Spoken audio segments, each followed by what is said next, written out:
Media Credibility and Social Responsibility, November 20, 1984. New Otani Hotel, Tokyo, Japan.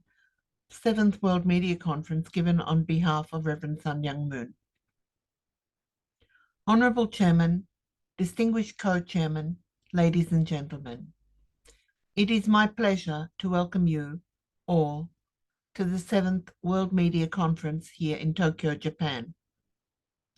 I'm sorry I cannot be in Tokyo to welcome you in person. However, please be assured that my spirit is with you. I hold the Japanese people and their nation in the highest esteem. They are setting a standard of excellence in the modern world. I'm sure that everyone can learn a great deal from this Asian nation, which has achieved an economic miracle in our time and has become one of the great powers of the world. As members of the electronic and print media, you represent the most powerful, influential, and select group on the face of the earth today. In contrast to every other comparable profession in the world, most free nations have very few laws governing the conduct of the media, and that's good. People who are blessed to live in freedom know that a free press can be the strongest deterrent to dictatorship. More than political, economic, or academic measures, the impact of the press is the most immediate on our society. This is certainly the belief of the World Media Association. But when there is little outside control, the only person standing between yourself and the abuse of your power is you.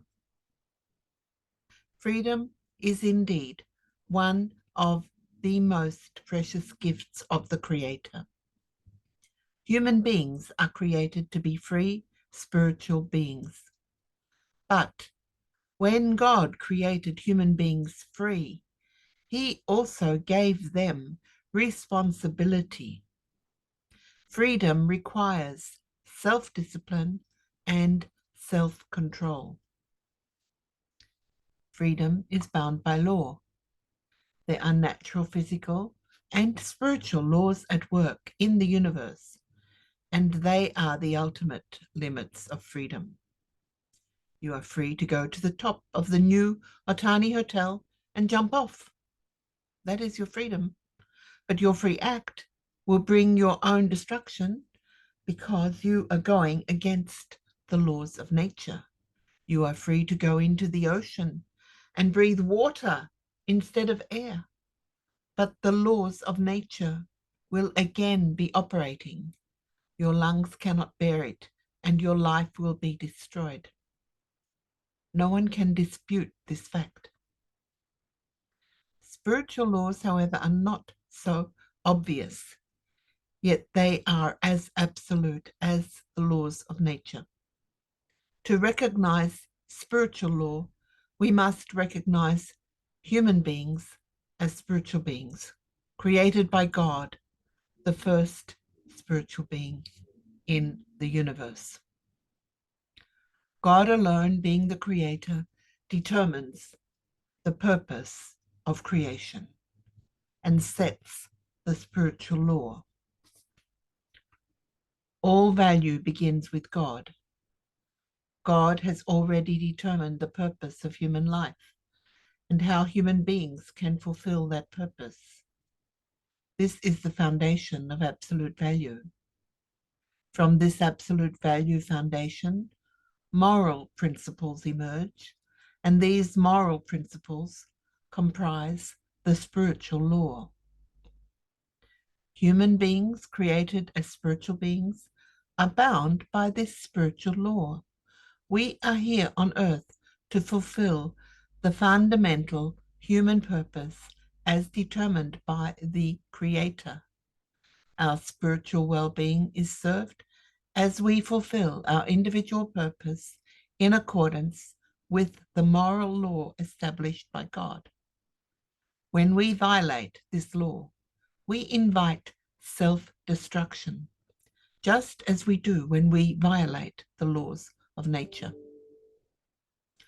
All of us, before we are journalists or any other kind of professional, are first human beings. The first responsibility of a human being is to exercise freedom in accord with basic moral principles. For the journalist, freedom of the press must be exercised according to certain moral standards that are the common ground for all free men and women. This is where the importance of responsibility in media comes in. For this reason, as founder of the World Media Association, I emphasize and fight for freedom of the press, as well as the moral responsibility of the media. Thomas Jefferson wrote quite correctly, "The press is the best instrument for enlightening the mind of man and improving him as a rational, moral, and social being." Jefferson went so far as to say, "Our very liberty itself depends on freedom of the press, and that press freedom could never be limited, not even a little bit, without being lost entirely." There is a great deal of truth in this. Yet how can we become an instrument for enlightening the mind of man and inspiring him as a rational, moral, and social being without ourselves first being rational, moral, and social beings? We must understand the basic principles determining what is moral and what is immoral. We must come to a basic understanding of the spiritual law of God. Democracy cannot be exercised without a free press, and a free press cannot be truly free unless exercised with moral responsibility. I believe that a free press is a moral press. We who are media professionals take special pride in this.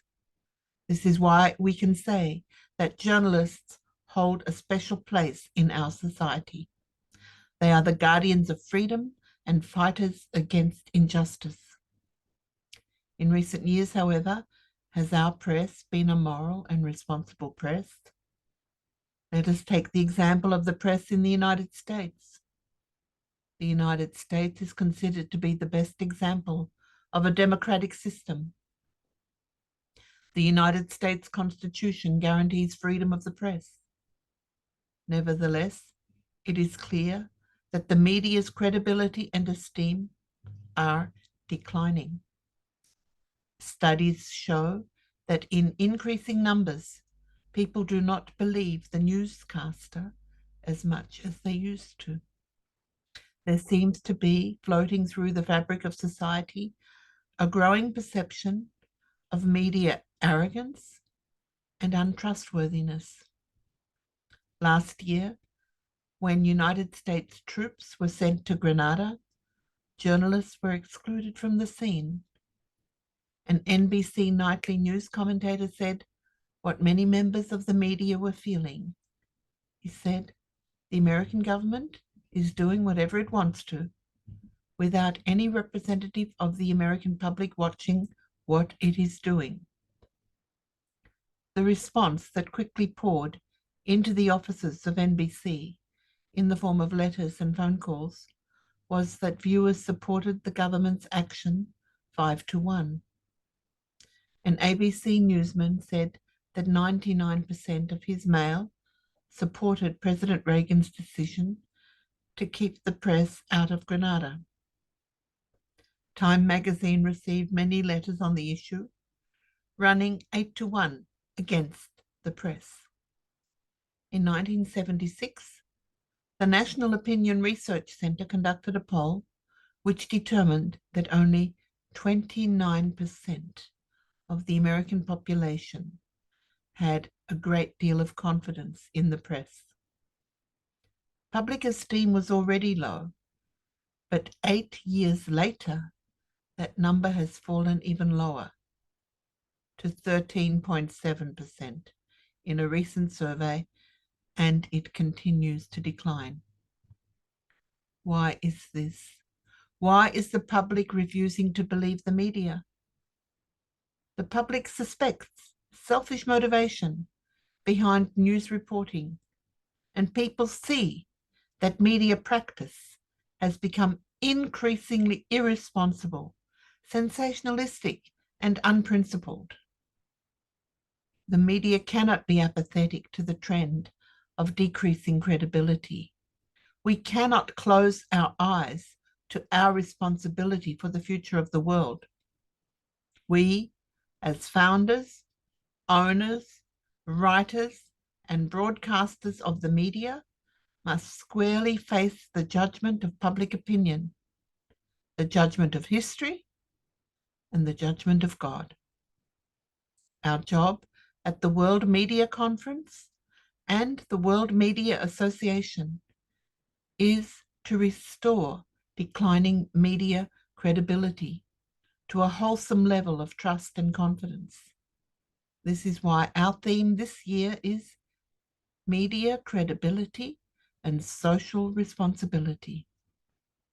We must recover the public trust, draft an accurate account of history, and gain the approval of God, the Creator and final judge of us all. The media, along with the future of the free world, is at a crossroads. On the one hand, if you try to limit press freedom by legal means, you will most likely destroy it altogether. On the other hand, a media that can rampage at will, out of control, will always be in danger of losing its sacred public trust, with the same resulting loss of press freedom. The only workable answer to this dilemma is self-imposed integrity and discipline. You have to be strong and free enough to resist tampering on the part of governments. And you must be moral and righteous and stand up for justice, or you will abuse the faith of the people and eventually lose press freedom. The lesson of history is that the result of the abuse of power is the loss of freedom. To be a great journalist, you must be a great human being, living in accord with the moral law of God. Therefore, the challenge of journalism starts from the challenge of being a moral and righteous person. At this 7th World Media Conference, I propose to begin the work of a media ethics committee as a way to help bring about a greater media awareness of the need to be our own watchdog. This type of committee must be free from any government influence. It must be made up of distinguished representatives of the world press to serve the following purposes. 1, to monitor specific cases, issues, and prevailing trends in journalism. 2, to seek realistic standards of practice from representatives of the media that could be explored for adoption into the media's common ethic. 3, to speak out strongly on specific instances of abuse by the media, to call into question our own actions before the public does, and to recognize contributions by individuals and organizations to the cause of journalistic responsibility. 4, to create the Media Ethics Award to be given at each year's World Media Conference to the person or organization anywhere in the world whose work best embodies the highest ideals of journalism in action and whose work contributes the most to elevating public trust in the media profession. If this conference can become the birthplace of this new endeavor, which will contribute to the protection of the free media and promote and enhance media responsibility, then we will have done a monumental good in history. It has been my firm belief that the media is the guardian of freedom and upholder of the truth. There is no better way to fight totalitarian systems than by promoting free and responsible media. I echo the historical maxim, the pen is mightier than the sword. In our modern day, this includes the microphone and camera as well. I know that the gathering of the World Media Conference is a gathering of the mightiest forces on earth. I'm confident that with this mighty force properly exercising its power, we can secure freedom for all humankind and peace for the entire world. Ladies and gentlemen, I'm writing this message to you from the United States Federal Prison in Danbury, Connecticut.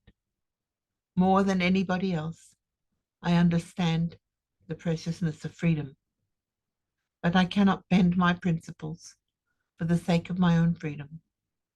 I'm fighting against injustice and government encroachment, not only on my freedom, but also on the freedom of millions of oppressed people on the face of the earth.